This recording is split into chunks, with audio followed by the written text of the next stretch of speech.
Bonsoir bien-aimés, bienvenue sur Dévoilement, l'heure de l'étude biblique sur la télé évangélique. Très ravi de vous retrouver encore pour ce temps, dans ce temps d'étude biblique. Nous allons essayer de parcourir encore ensemble les Écritures, voir quelle est la pensée de Dieu par rapport à notre manière de l'adorer, notre manière de l'écouter. Et justement, ce soir, nous voulons parler des prophètes et des actes prophétiques dans la Nouvelle Alliance. Et les prophètes et les actes prophétiques dans la Nouvelle Alliance, comment cela doit se passer? Est-ce que Dieu continue de parler encore par les prophètes aujourd'hui? Est-ce que nous devons croire à toutes les prophéties qu'on nous donne à l'Église aujourd'hui? Comment cela doit se passer? Et c'est de ça qu'il s'agira sur cette émission ce soir. Et pour en parler, j'ai sur ce plateau l'ancien Carl Job. Bonsoir ancien. Bonsoir bien-aimé, pasteur. Ravi de te recevoir encore de nouveau sur ce plateau. C'est une opportunité. Et je voudrais préciser que tu as été déjà une fois sur cette émission. On a été vraiment bénis par ton passage. Et nous bénissons vraiment le Seigneur pour ce qu'il a dit au travers de toi. Amen. Et nous croyons encore que ce soir, l'Esprit de Dieu t'utilisera encore à nous bénir. Et comme je le disais, nous allons parler ce soir des prophètes et des actes prophétiques dans la Nouvelle Alliance. Et je voudrais lire ce passage dans Hébreux 1. Hébreux 1, à partir du verset 1, la Bible dit « Après avoir autrefois, à plusieurs reprises et de plusieurs manières, parlé à nos pères par les prophètes, Dieu, dans ces derniers temps, nous a parlé par le Fils. Amen. Qu'il a établi héritier. » Alors la Bible dit « Après avoir autrefois parlé, Dieu nous a parlé. » Il n'a pas dit Dieu continue de parler, mais il dit Dieu nous a parlé par le Fils. Or, le Fils est déjà venu et le Fils est parti. Alors, est-ce que Dieu continue de parler aujourd'hui? Oui, mais Dieu ne s'est pas tu parce que les enfants de Dieu doivent continuer de porter la voix du Fils. C'est notre mandat. Le Fils dit, vous serez mes témoins. Un témoin porte un message. Un témoin est... n'est-ce pas, la voix. Un témoin est le digne représentant du Fils, qui est je dirais, le prophète final. Donc, bien sûr que le Père continue de parler. Mais est-ce que vous pensez aujourd'hui que l'humain peut vraiment écouter la voix de Dieu? Est-ce que c'est possible? Comment est-ce que ce n'est pas un peu compliqué? L'humain, comment l'être humain peut-il entendre Dieu parler? Ben, il y a trois dimensions bibliques qui nous montrent que Dieu parle aux hommes. Elles sont faciles à déceler. Nous voyons même déjà que dans le processus par lequel quelqu'un naît de nouveau, il y a l'action du Saint-Esprit qui se connecte à cette personne et qui va convaincre cette personne, la Bible dit, de péché, de justice, de jugement. Si Dieu n'est pas arrivé dans votre cœur à faire ça, à vous parler, vous ne devenez pas chrétien. Ça veut dire qu'il y a déjà eu là dans votre cœur la prophétie du Seigneur qui s'est manifestée pour vous révéler quelque chose qui vous était totalement caché. Et quand vous êtes entré comme ça en communion avec Dieu, étant devenu enfant de Dieu, ce travail du Saint-Esprit continue pour vous.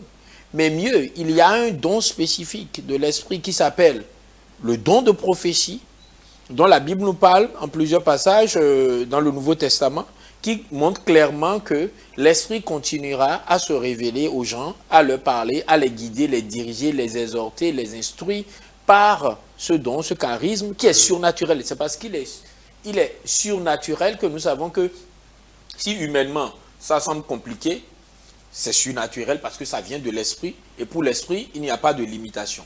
Et nous avons également vu dans la parole de Dieu, troisième dimension, que Dieu a donné des gens comme des cadeaux à l'Église. On dit il a donné les uns comme apôtres, les autres comme prophètes, les autres comme pasteurs, docteurs, évangélistes, tout ça. Donc il a aussi donné des gens comme apôtres. Et il dit que ces ministères, les 5 ministères régaliens de l'Église, les ministères d'autorité, les ministères d'entraînement, les ministères, n'est-ce pas, de perfectionnement de saints, sont donnés pour que chacun de nous puisse être utile dans l'œuvre de Dieu, dans la mission d'être des témoins. Ces gens nous entraînent. Donc les prophètes aussi, comme ministère, vont nous aider à être ces témoins de l'évangile. Oui, Dieu parle. Mais est-ce que vous ne pensez pas que le temps des prophètes, le temps est déjà fini? Parce que dans l'Ancien Testament, quand le voile séparait le lieu saint du lieu très saint, il fallait forcément qu'une seule personne aille dans la présence du Seigneur, écoute la voix de Dieu et vienne donner le message au peuple. Maintenant que le voile est déchiré, est-ce que vous ne pensez pas que tout le monde peut aller dans la présence du Seigneur et écouter? Est-ce qu'il faut forcément passer par l'intermédiaire d'un prophète avant d'écouter Dieu? Ce que nous voulons dire ici, c'est que il y a 3 canaux par lesquels Dieu peut vous parler. Okay. Le premier, le canal privilégié, c'est votre relation, votre intimité avec le Saint-Esprit. Il est primordial parce que c'est le canal par lequel vous vérifiez tout le reste. Et quand le voile se déchire, c'est la possibilité pour vous d'accéder à la communication directe avec l'Esprit de Dieu. Et vous allez voir par la suite, quand nous allons le développer, que les 2 autres canaux sont, n'est-ce pas, analysés grâce au premier canal. Ce qui vous permet, même lorsque quelqu'un d'autre a prophétisé pour vous, ou lorsque quelqu'un a apporté un message prétendument de la part de Dieu, la Bible, le Nouveau Testament vous donne la possibilité de juger. Dans l'Ancien Testament, vous n'allez pas voir de traces comme cela de la possibilité donnée à des gens de juger de ce que dit quelqu'un qui dit « ainsi parle l'Éternel ». Mais dans le Nouveau Testament, il n'y a pas d'ainsi parle l'Éternel. 2 ou 3 peuvent parler si c'est un culte, dit l'apôtre Paul aux Corinthiens, et les autres ont le droit de juger.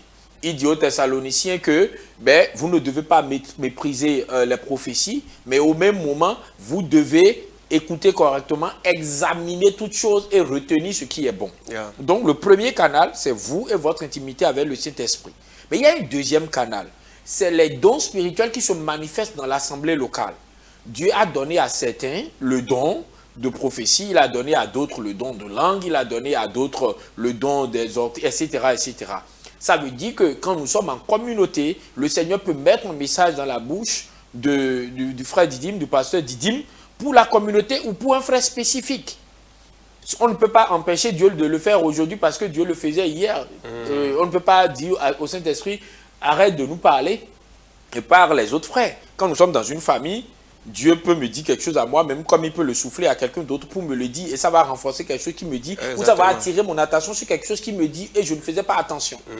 Et il y a une troisième option, il y a un troisième canal, c'est l'exercice du ministère des prophètes. Ceux qui, eux, sont censés être des dirigeants, des leaders de l'Église, et qui se déploient avec ce qu'on appelle une combinaison de dons spécifiques, qui font d'eux des formateurs, des entraîneurs, avec une spécialité dans le prophétique.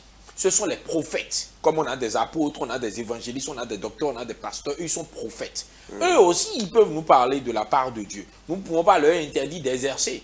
Et si nous savons qu'ils peuvent nous parler de la part de Dieu, nous savons également que nous avons la possibilité par Dieu d'examiner ce qu'ils disent, de le confronter aux Écritures, comme faisaient les Béréens. Et un prophète comme l'apôtre Paul, qui était évangéliste aussi, qui était apôtre aussi, nous a dit que les Béréens avaient un comportement plus noble que les chrétiens de Thessalonique, parce qu'ils savaient vérifier ce qu'on leur enseignait et en vérifier les attitudes avec les Écritures. Donc, nous ne pouvons pas empêcher les gens d'exercer leur don ou considérer que Dieu ne parle plus, parce que nous avons peur de ceux qui passent à côté de la mission de Dieu. Alors, quand vous parlez du ministère prophétique, le ministère du prophète, en quoi cela consiste aujourd'hui dans la Nouvelle Alliance? Parce que nous avons vu un peu dans l'Ancienne Alliance, c'est des gens qui, je prends quelqu'un comme Moïse, qui peut aller dans la présence du Seigneur, recevoir un message et venir donner au peuple. Maintenant, quand nous prenons les prophètes comme Ésaïe, Ézéchiel, c'est des gens qui prophétisaient des choses qui allaient venir dans le futur. Aujourd'hui, maintenant, est-ce que c'est de cette même manière que le ministère du prophète doit être exercé ou avec la mort et la résurrection de Jésus, les choses ont changé? Ce qui a changé fondamentalement, c'est que le ministère prophétique aujourd'hui doit être christocentré. Le ministère prophétique doit servir la cause de l'évangile, qui est d'édifier l'Église. Quand on dit édifier l'Église, c'est que chaque chrétien est une pierre vivante et Dieu veut bâtir le Christ dans chaque chrétien. Chaque chrétien doit devenir un autre Christ. Et Christ doit être formé en lui et progressivement, cette personne doit parvenir, la Bible dit, à la stature parfaite de Christ. Pour y arriver, Dieu a fait de tous les chrétiens ce qu'on appelle un peuple de sacrificateurs. Ça veut dire que tous sont censés exercer les dons. La Bible dit que nous devions même aspirer aux dons et aux dons les meilleurs, dont particulièrement celui de prophétie. Mais Malgré tout, Dieu dit qu'il nous a donné dans l'Église un certain nombre de personnes dont le mandat, c'est de nous entraîner, c'est de nous diriger, c'est de nous former, de développer nos compétences, nos appétits et notre obéissance. Parce que quand la parole nous est donnée, ces personnes vont nous aider à nous exercer, à devenir de plus en plus équipés, à devenir de plus en plus efficaces pour que chacun de nous puisse réussir la mission qu'il a reçue en tant que témoin. Et oui, le ministère prophétique, dans ce sens, va être un ministère de dévoilement pour nous, intéressant que ce soit le nom de cette émission, et va nous aider chacun de nous à être un prophète efficace pour Jésus. C'est-à-dire que le ministère prophétique aujourd'hui, en tant que ministère régalien, sert à faire de chaque enfant de Dieu le meilleur prophète qu'il pourrait être sur la base de l'appel spécifique que lui, en tant que chrétien, a reçu. Mais est-ce que vous pensez que c'est de cette manière que cela est exercé aujourd'hui? Évidemment que la stratégie de l'ennemi, c'est de pervertir les choses. C'est aussi de les travestir. Et avec tout le désordre que nous voyons aujourd'hui, il est facile de nous réfugier derrière le fait de, bon, mettons fin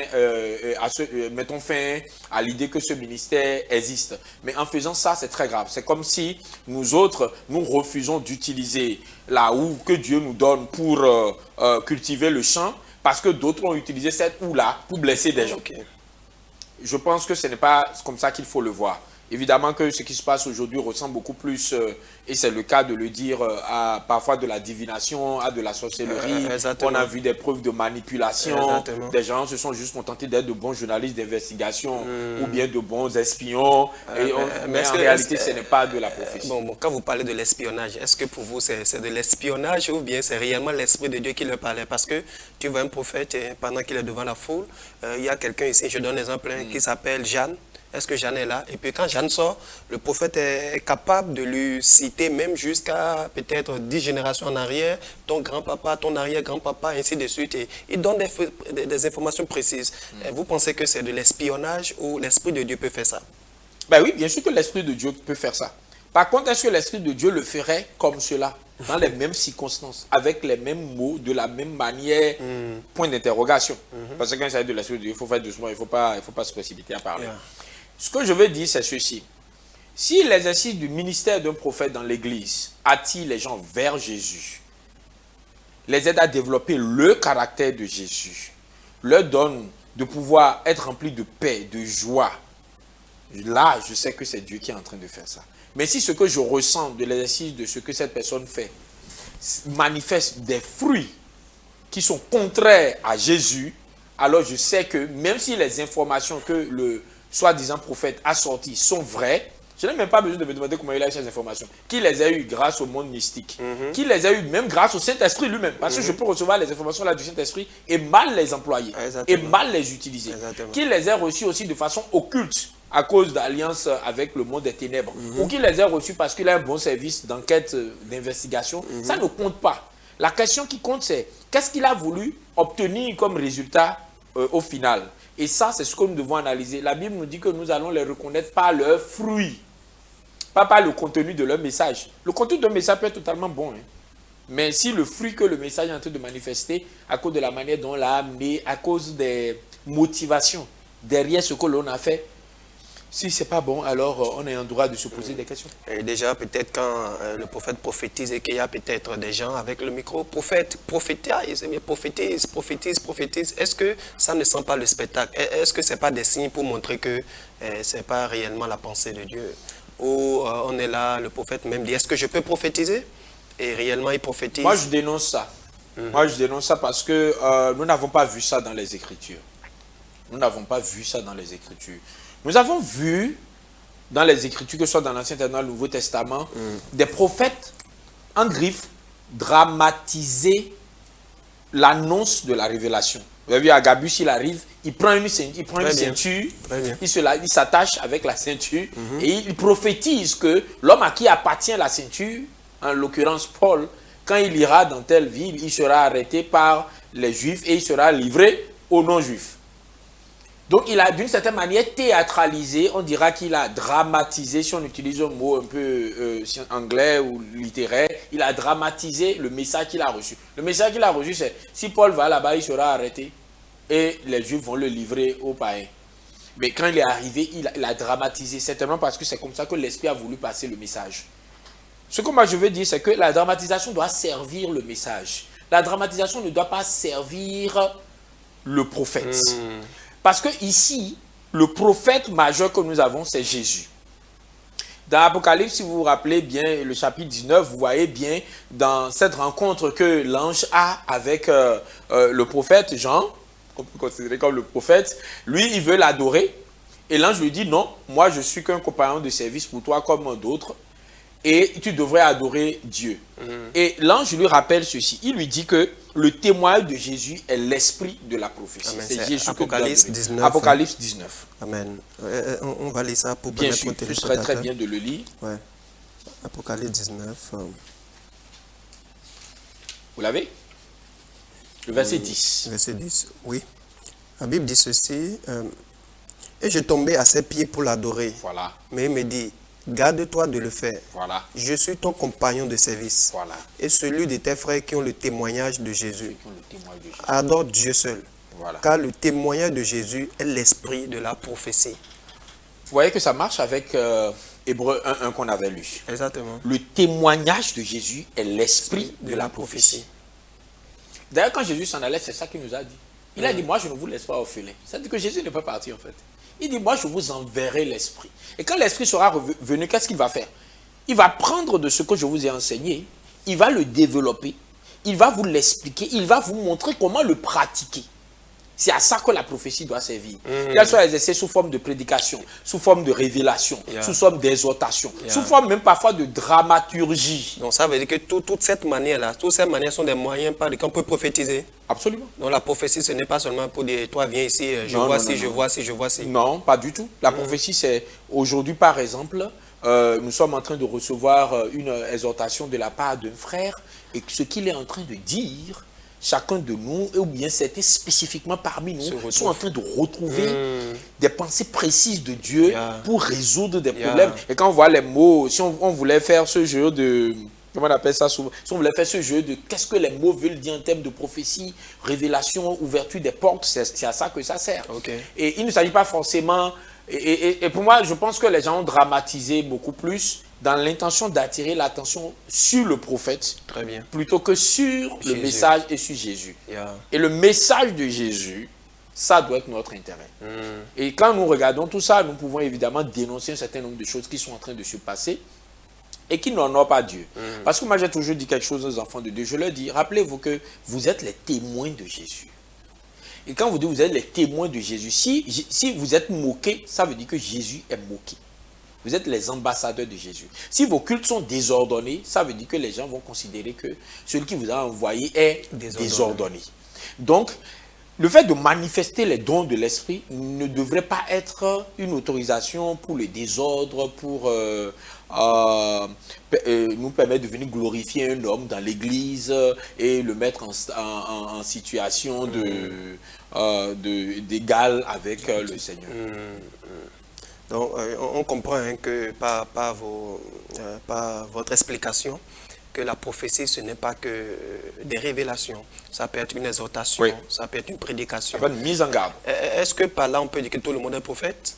Parce que Dieu peut parler au travers de tout le monde. Est-ce qu'on peut dire que tout le monde est prophète ou il y a des gens spécifiquement, eux, ils sont prophètes? Tout le monde n'est pas prophète. Tout le monde n'est pas prophète. Tout le monde peut prophétiser. En tout cas, tous les enfants de Dieu peuvent prophétiser. D'ailleurs, je dirais même plus loin, tous les enfants de Dieu prophétisent régulièrement. Est-ce que vous vous rappelez cette fois-ci, ou cette fois-là, où une maman de l'église vous rencontre, vous salue et dit, pasteur Didim, j'ai prié pour toi et le Seigneur te dit, rassure-toi, ça va aller. Elle ne sait pas de quel problème elle parle, mais le Seigneur lui a dit d'aller voir le pasteur Didim, qui est prophète, et de lui dire, le Seigneur a dit d'être tranquille. Et quand le pasteur Didim entend ça, lui, il sourit parce qu'il sait de quoi elle parle. Amen. Il sait de quoi elle parle. Et il lui dit, maman, merci. Et après, il vient faire un témoignage et elle comprend. Parfois aussi, un frère qui nous envoie un message, SMS. Très bien. Et c'est un verset, c'est juste un verset. Il ne sait pas ce qui se passe dans notre vie, mais le Seigneur lui a révélé quelque chose et le Seigneur lui a dit, prends ce verset, envoie-le. La dernière fois quelque chose moi m'est arrivé, c'est juste une image que j'ai composé, j'ai envoyé à un frère. Et pour lui, c'était une révélation. Wow. Et il dit, mais ça, je réfléchissais sur ce sujet et ce que tu as fait là. Et lui, il a pris cette image et la dernière fois, en prédication à l'église, lui, il est maintenant venu nous prophétiser sur la base de cette image. Et moi-même, j'ai encore reçu. Wow. Ouais. Donc, tout le monde peut prophétiser. Mais tout Mais le tout monde le monde n'est pas prophète. Parce que dire que quelqu'un est prophète, c'est entendre qu'il exerce le ministère prophétique. Donc, que lui, il est ministre don à l'église. Donc, il passe en position de leadership, il passe en position de gouvernance, il passe en position de je vais entraîner les gens. Et donc, la différence entre nous qui prophétisons de façon générale et ceux qui ont ce ministère de la prophétie, c'est que vous allez voir que c'est des gens qui, n'est-ce pas, vont donner naissance à des serviteurs de Dieu. Et ces serviteurs de Dieu peuvent ne pas être prophètes. Contrairement à ce qu'on pense, un prophète ne va pas susciter que des prophètes. Un prophète du moins peut susciter des docteurs, des pasteurs, des prophètes, des prophétesses, etc. Mais c'est des gens dont c'est un rôle de leadership, c'est un rôle de gouvernance de l'église, c'est un rôle, comme je dis, c'est comme des entraîneurs.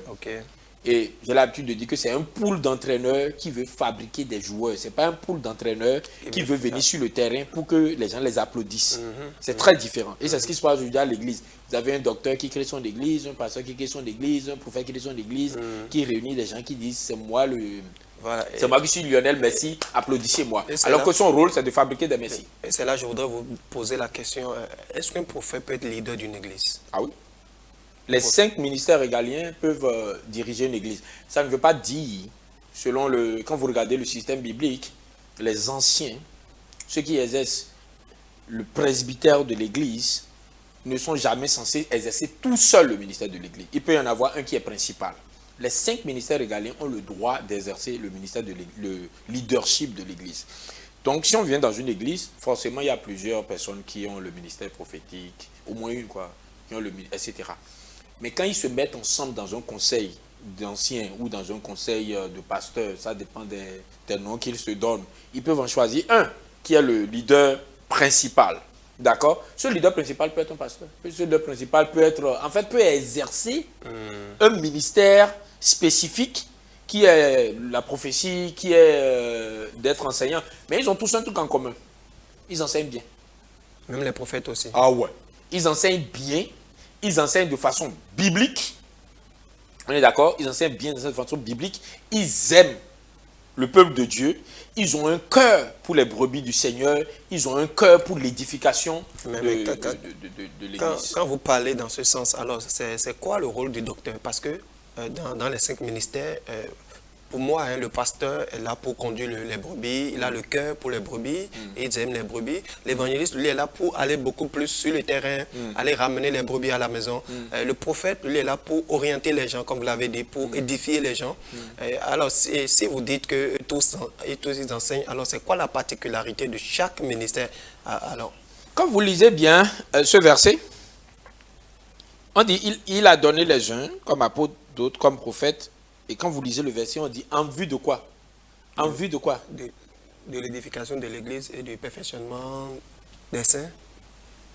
L'œuvre du ministère, le perfectionnement des saints. Bon. Comment ils font ça s'ils ne sont pas capables d'enseigner? S'ils ne sont pas capables de prendre le message de Jésus, de nous permettre de le percevoir, de l'aimer et de nous dire comment on va le pratiquer. Mais est-ce que ce n'est pas la complémentarité de ces 5 ministères qui édifie l'Église? Je suis d'accord. Ce n'est pas juste... pour moi, lorsque le prophèt se met devant pour dire c'est lui le pasteur ou bien c'est lui le responsable de l'Église et c'est lui qui conduit les brebis, l'Église... C'est parce que nous avons une perception, comment je vais dire, à cause de ce que la direction de l'Église est devenue le travail habituel maintenant d'un seul individu. Nous voulons que cet individu ait le bon titre, en fait. C'est ce qui se passe. Mais si, conformément à ce que tu dis, Pasteur Dim, si c'est vraiment une complémentarité et que nous savons que nous ne sommes pas dirigés par un seul homme, mais que nous sommes dirigés par un collège de pasteurs, un collège d'anciens, quelles que soient les spécialités des uns comme des autres, nous savons que nous serons bien dirigés, même si l'un d'entre eux coordonne. Et là, il n'y a plus de guerre dans l'Église. Il n'y a plus... C'est seulement nous qui avons reçu un appel de pasteur qui pouvons être le meilleur coordonnateur. Je prends un exemple biblique. Vous avez quelqu'un comme l'apôtre Paul. Il y a des années pendant lesquelles il était plus pasteur qu'il n'était évangéliste. Exactement. Pourtant, nous savons qu'il avait un appel apostolique et que dans cet appel apostolique, il y a le devoir de faire un peu de tout de temps en temps. De temps en temps, il était très évangéliste. De temps en temps, il est plutôt pasteur. Il reste pendant 3 ans et demi dans une seule église. 3 ans et demi dans une église, vous êtes pasteur. Quel que soit votre titre, que vous le veuillez ou pas, vous exercez un ministère pastoral. Et on a vu également en situation de prophète, en train d'annoncer les oracles de Dieu, de faire des révélations. Et on a vu ces épîtres sont extrêmement prophétiques, les épîtres de l'apôtre. Donc ce que je veux dire, c'est que la question, c'est que si on est en complémentarité et que l'église n'est pas l'église individualisée de quelqu'un en one man show, la spécialité ministérielle de cette personne ne devrait pas nous déranger quand il est le moment de choisir celui qui coordonne les ministères de l'église. Parce qu'on lui a donné un rôle de coordination, on ne lui a pas donné un rôle de domination.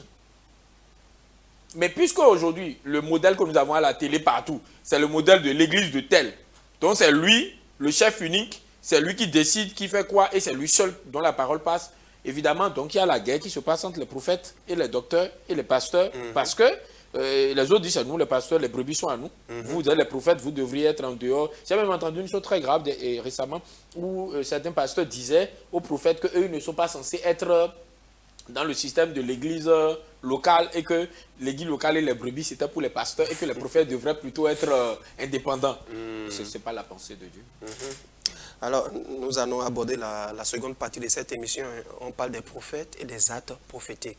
Donc, nous avons parlé des prophètes. Et en résumé, qu'est-ce qu'on peut retenir parlant des prophètes et des prophéties avant d'aborder la seconde partie? C'est très important à ce niveau. Le ministère prophétique, il est confirmé dans la Bible, dans le Nouveau Testament. Et nous n'avons qu'une trace qui nous a dit qu'il allait cesser. Par contre, nous avons vu que les apôtres l'ont lié clairement au message de Jésus, à la personne de Jésus. La révélation ici, même s'il s'agit parfois de dire les choses qui vont arriver, même s'il s'agit parfois d'exhorter, de reprendre, ici le but c'est de faire d'un homme le modèle de Jésus en exerçant quelque chose qui permet parfois aux gens d'accéder à ce qu'ils ne savent pas, de le leur révéler, de leur dire comment ils vont l'appliquer pour entrer dans le plan de Dieu. Et deuxième chose importante ici, c'est de savoir que ce ministère, il est soumis à la censure collective et individuelle des saints. Vous prophétisez, les autres, ils ont le droit de juger. C'est même une responsabilité que la Bible leur donne de juger. Et à partir du moment où ils doivent juger, eux, ils doivent se rappeler qu'ils jugent sur la base des Écritures, ce qui vous oblige vous-même en tant que prophète à opérer sous le couvert des Écritures. Aujourd'hui, il y a des prophéties qui scandalisent. Et ils vont te dire, bon, c'est Dieu qui a dit ça. Et ce n'est pas dans les Écritures, ce n'est pas des choses qui concordent vraiment avec les Écritures. Alors, comment on peut juger ces gens de prophéties aujourd'hui ou comment est-ce qu'un chrétien qui nous suit actuellement, comment vous le conseillez de juger une prophétie peut-être que son prophète a donnée et que peut-être quand il lit la parole de Dieu, c'est vrai que ce n'est pas contre la parole, mais ce n'est pas non plus dans la parole. Comment ça peut se passer? La prophétie n'est pas censée être des mots qu'on trouve exactement dans la parole. Si par exemple je suis en train de venir ici ce matin et que l'Esprit de Dieu me dit « retourne-toi, ne viens pas », il n'y a pas de verset dans la Bible qui dit à nos cas Job « retourne-toi, ne viens pas ». Mais si je l'entends, ou bien si un homme de Dieu m'appelle, un prophète de Dieu me dit « j'ai reçu de la part du Seigneur de te dire là où tu vas là, n'y va pas », je vais garer, je vais prier et je vais vérifier que le Saint-Esprit me dit la même chose. Donc si le Saint-Esprit ne vous dit pas la même chose, vous n'obéissez pas? Ah non. Pourquoi j'obéirais? La Bible me dit que j'ai le droit de juger, de ne pas mépriser la prophétie que l'homme de Dieu m'a donnée, mais d'examiner et de retenir ce qui est bon. Je vais m'arrêter, je vais examiner. Je prends un exemple. L'homme de Dieu m'a appelé. Je suis sur la route pour aller aider ma mère qui est malade. Et l'homme de Dieu m'appelle pour dire, le Seigneur m'a dit de te calmer, de ne pas avoir peur, qu'il a déjà pris contrôle de la situation, de te retourner et d'aller vers tel hôpital et de prier pour tel malade qui est là. Je vais m'arrêter et je vais écouter le Saint-Esprit. Si je m'arrête, j'écoute le Saint-Esprit et que le Saint-Esprit me confirme ce que le prophète a dit, quand je vais aller dans l'autre hôpital, le Seigneur s'occupera de ma mère. Mais si je m'arrête et j'écoute le Saint-Esprit et que j'entends plutôt le verset qui me dit « Celui qui n'a pas soin des siens est pire qu'un infidèle », je ne vais pas mépriser le prophète. Je vais continuer ma route. Je vais d'abord aller voir ma mère et ensuite j'irai. Ce que je veux dire, c'est que puisque j'ai l'Esprit de Jésus, si le message qu'on m'a donné vient de Jésus, l'Esprit de Jésus en moi va me le confirmer. Et les chrétiens ont peur d'essayer d'exercer ce droit de censure et d'examen. Ce n'est pas parce que, est-ce que vous ne pensez pas que c'est parce que les prophètes nous ont tellement intimidés qu'aujourd'hui on pense que... Ce n'était pas leur rôle. On pense que désobéir à un prophète, c'est comme désobéir à Dieu. Ce n'est pas bon. Regardez dans l'Ancien Testament, l'exemple du vieux prophète et du jeune prophète. Voilà. Où Dieu a dit au jeune prophète, quand tu vas finir ta mission, ne retourne pas par tes chemins. Mais le prophète m'est venu et il va dire à l'autre, c'est Dieu qui m'a envoyé vers toi et qui m'a dit de te dire de revenir chez moi manger. Voilà. Bon, l'autre, il a entendu, Dieu m'a dit, et vu l'expérience de l'autre, il est retourné. Est-ce que ça s'est mal passé. Ça s'est mal passé. Ce que je veux dire, c'est quoi? Rappelez-vous, et je regarde la caméra pour le dire, rappelez-vous que nous sommes dans la nouvelle alliance et que Dieu vous parle. Il dit, ce n'est pas par quelqu'un d'autre que je vous annoncerai mes oracles, je mettrai ma parole au-dedans de vous. Ça veut dire que même si ce qu'on m'annonce est une révélation, est une nouvelle chose, et que j'en prends connaissance, je dois prendre le temps de vérifier si c'est conforme à la pensée de Dieu pour moi. Et ce temps d'examen n'est pas mépris de la prophétie. Il ne faut pas mépriser la prophétie, il faut l'examiner et retenir ce qui est bon. Et si vous voulez devenir meilleur dans cet exercice de l'examen, il faut commencer un jour. C'est quand vous commencez et vous pratiquez que vous vous rendez compte que oui, Dieu me confirme souvent ce que les bons et les vrais prophètes disent. Et Dieu m'infirme aussi ce que ceux qui sont toujours en train d'apprendre à être prophètes sont en train de faire. Parce que ce n'est pas toujours des faux prophètes. Parfois, c'est juste des prophètes qui sont en train d'apprendre et qui sont en train de s'améliorer. Donc, ce que je veux dire, c'est essayer de faire confiance au Saint-Esprit qui est en vous pour vous guider. Jésus n'a-t-il pas dit, mes brebis connaissent ma voix? Donc, vous connaissez la voix de Jésus. Si vous êtes une brebis de Jésus, c'est vous qui ne savez pas que vous connaissez sa voix. Mais Jésus lui dit que vous connaissez sa voix. Donc, faites un peu attention et vous allez distinguer la voix de Dieu dans votre cœur. Et là, vous allez voir que oui, c'est là d'ailleurs que vous allez constater qu'il y a des vrais prophètes. Parce que la seule manière pour vous de constater qu'il y a des vrais prophètes, c'est que celui qui les a envoyés, Jésus, vous confirme ce qu'ils vous ont dit. Amen. Amen. Merci beaucoup. Nous allons aborder la seconde partie de cette émission. Nous allons parler des actes prophétiques. Aujourd'hui, c'est quoi poser un acte prophétique? Quand je dis j'ai posé un acte prophétique, c'est quoi? Bon, j'ai beaucoup souri à cette partie du thème parce que je suis de ceux qui sourient à ce que cette affaire d'acte prophétique est devenue dans les églises dites évangéliques aujourd'hui. En temps normal, dans la Bible, les actes prophétiques sont une manière pour le prophète de dramatiser le message. Quand on dit dramatiser, ce n'est pas dans le sens péjoratif, c'est dans le sens littéraire, c'est dans le sens du théâtre. Exactement. Vous avez vu, j'ai donné l'exemple d'Agabus. Je pourrais donner l'exemple même du Seigneur Jésus lui-même quand il parle au figuier et quand il le maudit. Vous allez me dire, oui, le figuier est vraiment devenu sec. Oui, parce que celui qui lui parle, c'est le maître de l'univers. Mais cette dramatisation, ce n'était pas à cause du figuier. C'est un message pour Israël, en fait, pour ceux qui ont vraiment étudié bien ce texte. Le figuier est une image d'Israël. Ce que je veux dire, c'est ceci.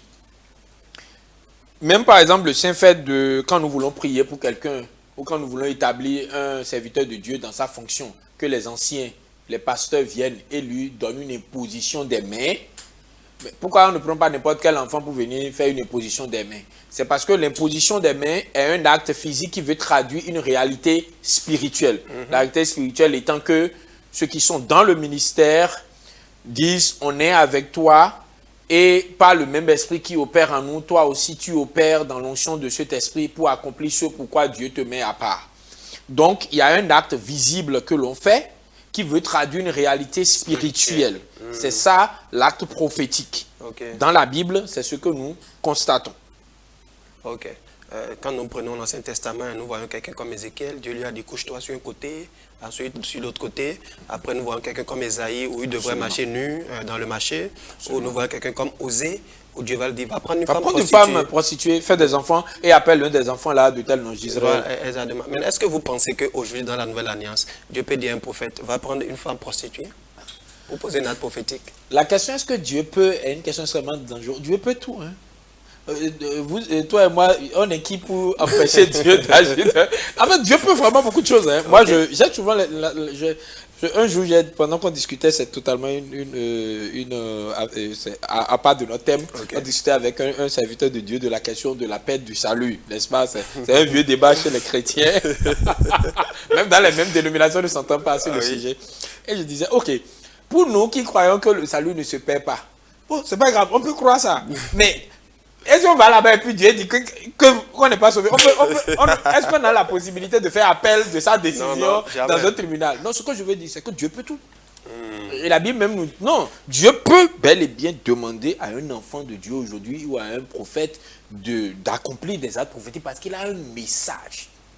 Ce que nous ne savons pas, c'est que pour Dieu, les messages sont très importants.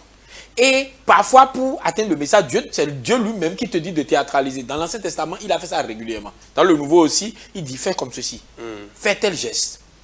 Et d'ailleurs, Jésus lui-même, quand il nous donne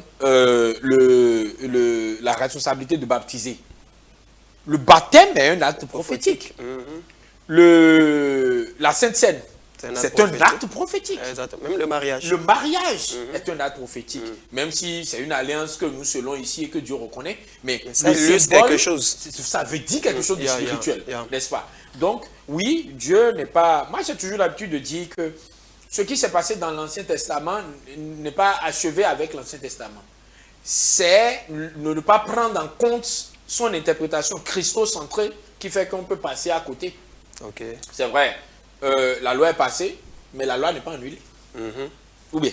Oui, donc cet équilibre, à chaque fois, il faut le voir. Dieu peut dire à un autre Osée de faire ce que Osée a fait. Maintenant, le c'est problème, si quelqu'un vient me voir pour me dire que c'est Dieu qui lui a dit de faire ça, moi je ne parle plus. Oui, mais comment vous allez juger ou pas les Écritures? Parce que Dieu ne peut pas, pour moi, Dieu ne peut pas dire, va prendre une prostituée parce que non, Dieu peut. Non, bon peut-être, oui, je suis d'accord, voilà. Bon, c'est pour dire que la Bible a dit il n'y a pas de lien entre la lumière et les ténèbres. Voilà. Pour moi, les prostituées, c'est les ténèbres. Et les prostituées, Dieu dit, c'est celle-là que tu vas marier. Et nous, on n'était pas là quand Dieu le lui a dit. Quand il nous a dit ça, nous, en tant que serviteurs de Dieu, on est allé prier. On est allé prier. Si c'était le cas de Osée, et que Osée était un membre de notre église, et Dieu lui a dit, va prendre la prostituée. Il arrive, nous, on est des responsables d'église, on va devoir te mettre sous discipline. Exactement. Et après, Osée va nous dire, est-ce que vous voulez prendre le risque de fâcher Dieu? On va dire, quand tu dis ça, laisse-nous prier. Nous retournons prier, pasteur Didier. Toi, tu as l'esprit de Dieu. Et quand nous retournons prier, nous, les anciens, les pasteurs, Dieu nous dit, c'est moi qui lui ai dit ça. Est-ce qu'on peut encore le mettre sous discipline? Si Dieu nous confirme. Mais vous pensez qu'aujourd'hui, vous êtes dans votre église en tant qu'ancien et puis un de vos pasteurs vient vous dire, Dieu m'a dit d'aller prendre une prostituée. Je vais aller prier. Vous allez prier par rapport à ça d'abord? On va prier, on n'a pas le choix. S'il dit Dieu nous a dit, non, ce que je vous dis, nous a déjà arrivé plusieurs fois dans les églises. Mais quand quelqu'un vous dit, Dieu m'a dit, la personne a le Saint-Esprit, non? À moins que je lui dénie, bon, même s'il n'avait pas le Saint-Esprit, on n'a pas vu Dieu aller parler par songe à Pharaon. Exactement. Donc quand quelqu'un vous dit, Dieu m'a dit... Mais est-ce que ce n'est pas la voix du diable par hasard qui lui a parlé? Il se peut. Je n'ai pas refusé que... Ce que je dis, c'est que quand la personne a eu l'audace de dire Dieu m'a dit, vous deviez avoir la crainte de vous en prendre à la volonté de Dieu. Et cette crainte-là doit vous amener, avant de commencer à enclencher les processus de sanction, est-ce que vous ne pensez pas que c'est un gros risque? Est-ce que le fait d'entendre Dieu m'a dit simplement, on peut avoir foi simplement parce qu'on a entendu Dieu m'a dit? Je n'ai pas dit qu'on avait foi. J'ai dit que quand il dit Dieu m'a dit, il a dit quelque chose de tellement grave que nous, on devrait aller vérifier ce que Dieu lui a dit. Maintenant, quand nous tous sommes pris et qu'on n'a pas reçu la même conviction que lui, on a le même esprit. On va revenir pour lui dire, nous, on est allé prier. On a demandé au groupe d'intercession où nous avons des personnes matures, où nous avons des gens qui ont le Saint-Esprit comme nous. On a tous prié. Et ce que tu nous dis là est faux parce que ce n'est pas ce que Dieu nous a dit. Et certains parmi nous ont du don pour discerner les esprits. C'est un don spirituel. D'ailleurs, comment on peut être responsable d'une église, pasteur ancien, sans avoir un don de discernement des esprits? C'est un don qui se manifeste parmi les leaders. Et quand nous on est allé prier, on s'est calmé, maintenant on revient. Si le Seigneur nous convainc, nous tous, que toi tu es en train de mentir, là on te dit que tu mens. Mais imagine que c'était osé. Si on va prier, tu sais que le Seigneur va nous le confirmer, non? Exactement. Mais et maintenant on va revenir dire quoi à l'église? Vous savez, le risque, c'est où, ancien anneau, on parle de quelque chose de pratique. Hein. Oui, je suis d'accord. Le risque est où? Un pasteur qui dirige une église, qui vient peut-être qui dit que devant toute la foule, Dieu m'a dit de prendre une prostituée. Quel modèle il est pour les jeunes? Quel modèle il est pour... C'est pour ça, moi, je trouve ça, je parle d'impossibilité, que Dieu ne peut pas faire ça. Pas pour limiter Dieu, au fait, mais pour dire, il y a des choses Dieu ne peut pas faire pour détruire la vie de beaucoup de personnes. Je suis d'accord. Parce qu'un pasteur qui vient avec une prostituée, par exemple, pour dire, OK, c'est ce que Dieu m'a dit de faire. Mais c'est une limitation que vous voulez donner à Dieu. C'est le risque que vous avez. Parce que, est-ce que vous vous rappelez dans votre parcours de pasteur, du moins, est-ce que tu t'es rappelé, pasteur Didim, puisqu'on se tutoie, est-ce que tu t'es rappelé un jeune qui, après avoir commis des bêtises sur le plan sexuel est venu te dire que c'est à cause de oser? Moi, je ne me rappelle pas. Non, non, jamais. Voilà. Jamais. Ce que je veux dire, c'est ceci. Et pourtant, Dieu ne nous a pas caché que lui, il a envoyé. Il aurait pu nous le cacher. C'est-à-dire, l'histoire de oser, aurait pu nous être. Mais la Bible a été claire que c'était un mandat et une direction de Dieu. Nous tous, on a été choqués par ça. Jusqu'au moment, quand je lis ce texte, je suis extrêmement choqué. Mais au même moment, ça me remplit d'humilité sur les plans. La Bible dit que les plans de Dieu sont au-dessus de nos plans. Comme il y a la distance entre le ciel, le firmament et la terre. Quoi. Donc, c'est pourquoi moi j'ai du mal à souvent dire, Dieu ne peut pas. Un griffe, Dieu peut tout. Après, si la personne vient me dire des trucs bizarres, encore une fois, je dis, je vais aller prier. Et ça, c'est extrêmement rare. C'est la seule fois qu'on a vu dans la Bible que Dieu a dit à un de ses serviteurs de marier une prostituée, c'est le cas d'Osée. Je ne pense pas qu'on en ait vu. Non, c'est seulement le cas d'Osée. Donc, si on voit ça deux fois dans l'église, on va avoir des doutes. Mais si la première fois un jeune vient nous dire ça, nous aussi, en pensant au cas d'Osée, en tant que responsable, on devrait, avant de tomber sur lui, avoir l'humilité de prier. Si ce qu'il dit est faux, le Saint-Esprit va nous le dire, on est des responsables d'église. C'est un peu aussi comme, nous parlons de mariage toujours, c'est un peu comme un pasteur dit, Dieu me dit de prendre une seconde femme. Oui. Ouais, au fait, des choses, du coup, quand tu entends, ça c'est scandalisant, on se dit, mais est-ce que Dieu peut dire? Mais Dieu peut aussi faire, parce que comme vous l'avez dit, Dieu peut vouloir illustrer un message. Dieu peut. C'est un peu comme la dernière fois, j'étais au disciple avec des jeunes, et j'enseignais, et puis une sœur m'a posé la question, est-ce que Dieu permet la polygamie? Et elle donnait l'exemple d'Abraham, l'exemple de... Et je lui disais que Abraham et Sarah, au fait, c'est des images. Au fait, c'est des actes prophétiques aussi. L'apôtre Paul a dit dans le Nouveau Testament, il dit que c'est des allégoriques. Il dit que Sarah, c'est l'Ancien Testament, et puis Agar, Sarah, c'est la nouvelle alliance, et puis Agar, c'est l'ancienne alliance. Vous voyez? Maintenant, est-ce que Dieu peut vouloir faire les mêmes choses dans la nouvelle alliance aujourd'hui, où Dieu dit à quelqu'un, va prendre 2 femmes, parce que Dieu veut illustrer quelque chose? Vous voyez? Tout ça, c'est scandalisant, en fait. Donc. Encore une fois, moi, je ne peux pas enseigner ça comme norme, parce que la Bible enseigne une autre norme. La Bible dit que la norme, c'est un homme, une femme. Exactement. Et pourquoi on sait que c'est la norme? Parce que la Bible a dit aux responsables d'église de faire ça. Très bien. Ce que la Bible demande aux responsables d'église, c'est le modèle. On a dit que les responsables d'église sont censés former les autres à être comme Christ. Donc eux-mêmes devraient faire ça. Exactement. Donc, ça c'est la norme. C'est pour ça que je ne m'attends pas à voir une dizaine de jeunes qui viennent me dire que Dieu leur a dit ça. Par contre, c'est là que je dis qu'il faut trouver un équilibre. Par contre, le jour où un jeune a l'audace de venir, il n'a pas peur, quoi. Il s'assoit devant tous les pasteurs d'une église, devant tous les anciens. Ce n'est pas 2 ou 3 personnes. Il a devant lui 5, 6 personnes, des gens qui ont de l'expérience dans le Seigneur, des gens qui ont des dons spirituels, des gens qui voient dans le spirituel, etc. Donc le gars, il sait que c'est des gens à qui Dieu parle aussi, quoi. Je ne sais pas si tu vois. Et que le gars vient s'asseoir avec audace devant nous, et puis il nous dit que Dieu lui a dit de faire un truc que nous on sait, qui habituellement n'est pas la norme. Je vous garantis quand même qu'il faut donner le respect à cette personne de nous arrêter de prier. C'est peut-être parce qu'il a une conviction. Voilà. Et si nous prions et que Dieu nous dit le petit là, il est en danger, on met le mécanisme pour le sortir du danger. Mais imaginez que nous prions et que le gars est un des rarissimes cas à la osée. Exactement. Nous serons obligés de convoquer une assemblée générale de l'église et de dire aux frères, priez avec nous. Quand nous on a prié là, c'est ce qu'on a reçu. Mais la Bible a dit que vous aussi, vous avez le droit de juger. On ramène toute l'église dans la vérification. Moi, je pense que... C'est pour ça que d'ailleurs, ces cas sont tellement rares que je ne sais pas combien de serviteurs de Dieu vont rencontrer ça dans leur histoire. Les normes sont là, tout le monde suivra les normes. Exactement, merci. Alors, on va vers la fin de cette émission. Alors, quand on parle d'actes prophétiques aujourd'hui, quelqu'un dit peut-être à un de ses fidèles, va acheter un cercueil. Et viens, tu te couches dedans. C'est une manière de changer la mort. C'est comme on voulait te tuer. Mais maintenant, moi, l'Esprit de Dieu m'a dit de te dire d'acheter un cercueil. Amène le cercueil à l'église. La nuit, à partir de tel moment, tu vas te coucher dedans jusqu'au lendemain. Là, je vais te sortir. Ça veut dire que tu es ressuscité de la mort.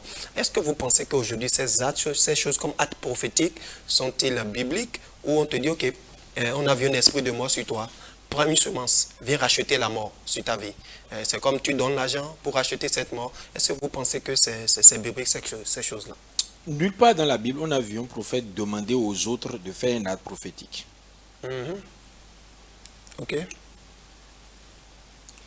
On a vu dans l'Ancien Testament des miracles s'accomplir par des choses bien pratiques. Le prophète dit à la dame, quand tu arriveras chez toi, va chercher autant de pots que tu peux et puis commence à verser. Ce n'est pas un acte prophétique. Non, c'est une instruction. C'est une instruction. Yeah. pour que Dieu déclenche un miracle bien précis. Mais les actes prophétiques sont accomplis par les prophètes eux-mêmes, dans le but de passer un message pour éclairer sur une réalité invisible, pour éclairer de façon visible une réalité invisible. Quand on dit invisible ici, ça peut être quelque chose qui est à venir, ou ça peut être quelque chose qui n'est pas dans la sphère du visible et qui est dans la sphère du spirituel, et qu'on ne peut utiliser que des choses visibles pour matérialiser et peu ou prou. Mais on n'a pas vu un prophète venir et dire aux autres, quand tu auras fait quelque chose qui ressemble à des choses qui se passent dans l'occultisme, Dieu va t'offrir tant. Non. Ce que moi je veux dire, c'est ceci. On a vu des gens dire à Paul, entre dans ce panier, on va te faire descendre par le dessus. C'est pratico-pratique. Oui. Oui. On a vu des choses pratiques qu'on demande aux gens de faire parce que c'est pratico-pratique. Mais on n'a pas vu des gens dire, venez, on n'a pas vu dans l'Ancien Testament, des gens dire, vos ennemis veulent vous tuer, venez tous à l'église avec une hache et spirituellement, nous allons découper vos ennemis. On n'a pas vu ça. Mais est-ce que l'Esprit de Dieu ne peut pas expliquer ça au pasteur pour dire, ok, amenez des coupes pour qu'on puisse découper l'ennemi spirituel pendant que vous manipulez L'Esprit de Dieu, si je m'en tiens à ce que j'ai vu, ce que Dieu a fait avant, et quand on a vu que Dieu a opéré d'une certaine manière, de façon constante, ça nous laisse quand même une idée globale de comment Dieu opère. Ce qu'on voit maintenant là, c'est nouveau, hein? C'est vraiment nouveau. Hein? L'Esprit de Dieu peut dire au pasteur, la prochaine fois que tu viens à l'église pour faire la prédication, pour montrer aux enfants de Dieu que c'est eux qui ont gagné là. Habille-toi de telle manière, fais tel geste, comme ça tu passes le message que je veux t'amener passer. Lui, il va venir faire son acte prophétique. Tu comprends? Par exemple aussi, l'Esprit de Dieu peut expliquer au pasteur que lui là, puis il va voir ce qui va se passer. Quand il ira dans l'hôpital là pour aller prier pour les gens tout à l'heure là, il ne faut pas qu'il soit étonné, mais des choses bizarres vont se passer. Et quand le pasteur va arriver, peut-être que chaque malade qui va le jour là toucher le vêtement du pasteur sera guéri. Ce n'est pas le pasteur qui est arrivé qui a dit aujourd'hui venez toucher mon vêtement. Ce n'est pas le pasteur qui est arrivé pour dire désormais les mouchoirs avec lesquels je me suis essuyé, ils ont une onction, prenez-les, achetez-les à tel montant. Ce n'est pas le pasteur qui dit j'ai acheté de l'huile, j'ai prié dessus, quand vous allez prendre l'huile là et faire telle chose avec, c'est un acte prophétique qui va éloigner le danger de vous. Non, c'est l'Esprit de Dieu qui lui a dit à lui de faire quelque chose et pendant que lui fait ça, Dieu lui l'agit pour confirmer une parole qu'il a été de donner ou bien pour passer un message aux autres. Ce que je veux dire, c'est qu'il faut éviter de manipuler les gens. Et là, je vais ajouter quelque chose de très profond. Tout ce qu'on nous demande de faire qui nous éloigne de la foi en Christ n'est pas de Christ. J'ai vu des choses extraordinaires. Quand vous demandez aux gens de venir dans une église avec un balai et de faire des grands signes et de considérer qu'ils sont en train de balayer leurs problèmes de leur vie, ils sont retournés chez eux. Leurs problèmes sont toujours là en train de les attendre. Est-ce que c'est un acte prophétique? Ce n'est pas un acte prophétique. Mais imaginez le pasteur qui est venu avec un balai et qui dit que il a un message pour quelqu'un aujourd'hui. Que comme la poussière est venue s'amonceler petit à petit dans ta vie et tu ne le savais pas, au point où elle a rempli une pièce de ta vie, et c'est comme ça que certains problèmes ont rempli une pièce de ta vie, toi, je voudrais t'annoncer aujourd'hui que, et il se met à balayer, que c'est comme ça que le Seigneur va balayer ces problèmes de ta vie là.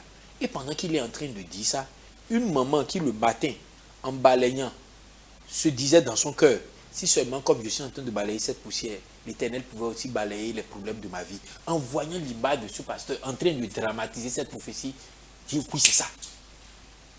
Et quand la dame là rentre chez elle, elle commence à recevoir les coups de fil. Et les problèmes en question là, en moins d'une journée, ont réellement été balayés. Là, elle sait que ce que cet homme avait fait était un acte prophétique. Je ne sais pas si tu vois. C'est pas, elle ne lui a pas dit, elle balaye tous les matins, non. Donc, ce que je veux dire, c'est que, oui, les actes prophétiques existent, mais ils doivent être une manière pour Dieu d'envoyer le message. Ils ne doivent pas être une manière pour les hommes de faire de entertainment, c'est-à-dire du divertissement, du bruit, etc. et tout. Ça n'a pas changé la vie des gens. Moi, je reçois régulièrement des gens qui se plaignent de ces choses que nous leur avons fait faire en tant que leader. Ils nous ont dit de faire ceci, on m'a dit d'acheter telle chose, on m'a dit à telle heure, à telle nuit, de faire telle prière, on m'a dit de prendre du sel. Les gens à l'église, on leur a fait faire des choses qui ressemblaient à ce qui se passe dans l'occultisme. Et sans grand changement, parce que de tout banné, ce n'est pas comme ça que Jésus opère. Amen. Amen. Jésus a pris du sable, il a craché dessus, il a mis sur les c'est yeux. lui-même qui a fait quelque chose. C'est inspiré de Dieu. Oui, et il lui a dit, tu vas te laver les yeux à tel endroit. À un autre, c'est-à-dire que le prophète, c'est lui qui fait la chose.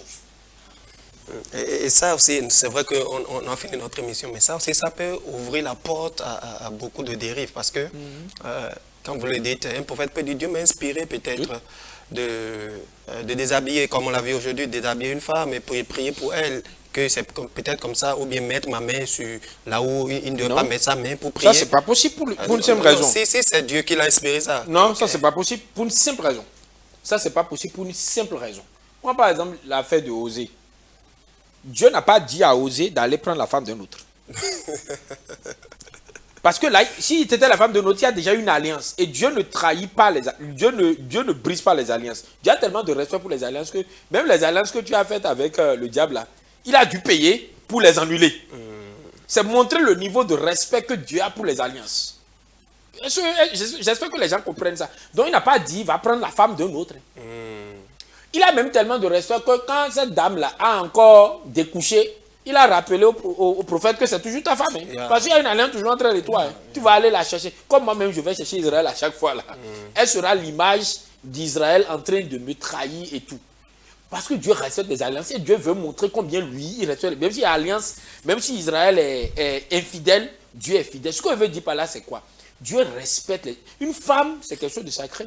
Un homme, son intégrité physique, c'est quelque chose de sacré. Dieu ne demandera jamais à un responsable chrétien d'attenter à l'intégrité psychologique, physique, morale, spirituelle d'une autre personne pour pouvoir démontrer lui son message. On a vu ça nulle part. C'est-à-dire que Dieu veut construire l'homme. Ce même Dieu, pour construire l'homme, ne peut pas détruire d'homme. S'il voulait détruire d'homme pour construire d'homme, ce n'est pas lui-même qui serait allé à la croix. Il a décidé de devenir homme comme nous et d'aller à la croix parce qu'il savait que c'est lui seul qui avait la propreté, la pureté nécessaire pour ça. Il ne va pas finir de faire ça maintenant et puis commencer à s'en prendre aux hommes. Aucun homme de Dieu ne peut venir dire que Dieu lui a demandé de s'en prendre à votre intégrité physique, psychologique, spirituelle, matérielle, au nom du mandat de Dieu. Ça je pense que c'est total. Enfin, déjà, ce n'est même pas conforme avec le caractère de Jésus. Comme disait cet autre pasteur, il dit, mais Jésus ne domine pas. Amen. Jésus ne manipule pas. Jésus ne contrôle pas. Et moi, j'aimerais ajouter, Jésus dirige. Jésus conseille. Jésus exhorte. Jésus conduit. Mais les trois autres, là, il ne fait pas manipuler, contrôler les gens et puis les dominer comme s'il était un sorcier qui... Non, Jésus ne fait pas ça. Merci beaucoup, ancien Arnaud Kaldjob. Ça a été un plaisir de passer ce temps avec vous. Nous avons parlé des prophètes et des actes prophétiques. Et je crois que nous devons faire de l'équilibre en toutes choses, comme vous l'avez dit. On ne doit pas mettre de limites à Dieu pour dire ça, là, c'est impossible, Dieu ne peut pas faire. Mais l'essentiel dans tout, c'est d'avoir le discernement, de savoir vraiment écouter l'Esprit de Dieu, de pouvoir savoir si c'est vraiment le Seigneur qui est en train d'utiliser telle personne pour faire telle chose avant de mettre vraiment sa foi dedans. Que le Seigneur nous garde et que le Seigneur nous donne vraiment cet esprit de discernement. À la prochaine pour un autre numéro. Merci.